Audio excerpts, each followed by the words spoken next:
హల్లెలూయా! దేవునికి స్తోత్రం. దేవుడైన యేసుప్రభు వారు ఈరోజు మనకు పరిశుద్ధ గ్రంథం నుంచి ఇస్తున్న వాగ్దానము 25వ కీర్తన 14వ వచనం. యెహోవా మర్మము ఆయన యందు భయభక్తులు గలవారికి తెలిసియున్నది. ఆయన తన నిబంధనను వారికి తెలియజేయును.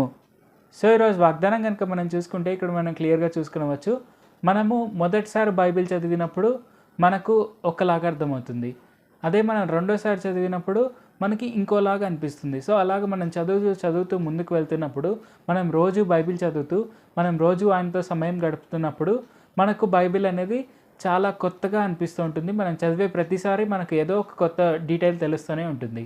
సో ఇది ఎందుకు అంటే మనము ఆయనలో ఎదుగుతున్నప్పుడు దేవుడైన యెహోవా వారు మనకు ఆయన మర్మాలనేవి బయలుపరుస్తూ ఉంటారు. సో ఇది మనం గుర్తుపెట్టుకొని ఖచ్చితంగా మనము ప్రతిరోజు బైబిల్ చదువుతూ ఆయన యందు మనం భయభక్తులు కలిగి ఉండటం వలన మనకు ఆయన ఆ మర్మాలు అనేవి ఖచ్చితంగా మనకు రోజు బోధిస్తూనే ఉంటారు. సో తద్వారా మనము రోజు బైబిల్ చదివేటప్పుడు మనకు అది కొత్తగా అనిపిస్తుంది. అండ్ అది మనము తెలుసుకున్న వెంటనే మనము ఖచ్చితంగా అనేకులకు కూడా తెలియపరచాలి. సో ఎందుకంటే దేవుడైన యేసుప్రభు వారు మనతో మాట్లాడుతున్నారు.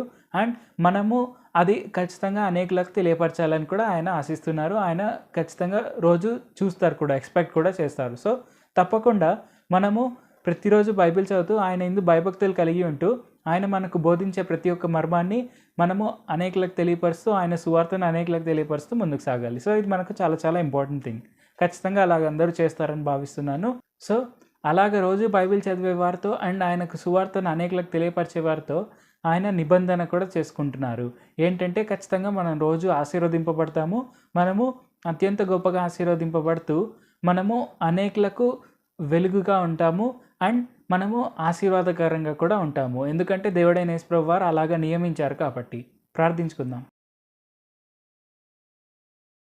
పరిశుద్ధ జీవాధిపతి జీవంగల దేవ యేసయ్య, మేము రెగ్యులర్గా బైబిల్ చదువుతూ ఖచ్చితంగా మేము మీతో రోజు సమయం గడుపుతూ మీ యందు భయభక్తులు కలిగి ఉండేందుకు సాయం చేయండి యేసయ్య. మేము అలా చేస్తే మీరు మాకు బైబిల్లో ఉండే ప్రతి ఒక్క మర్మాన్ని తెలియపరుస్తారు. మేము ఆ పరిశుద్ధ గ్రంథాన్ని అనేకులకు మేము చాలా అర్థవంతంగా తెలియపరచగలము అని మీరు మాకు తెలియపరిచినందుకు వందనాలు తండ్రి. మేము తప్పకుండా అలాగ చేసేందుకు, అలాగే మీ సువార్తను అనేకులకు తెలియపరిచేందుకు సాయం చేయండి. తద్వారా మేము మీ నిబంధనను పొందుకొని మేము రోజు ఆశీర్వదింపబడుతూ అనేకులకు, ఈ దేశానికి, ఈ ప్రపంచానికి ఆశీర్వాదకరంగా జీవించేందుకు సాయం చేయండి. నజరేయుడైన యేసు నామములో ప్రార్థిస్తున్నాం తండ్రి. ఆమేన్. Thank you Jesus. దేవుడు మిమ్మల్ని ఆశీర్వదించును గాక.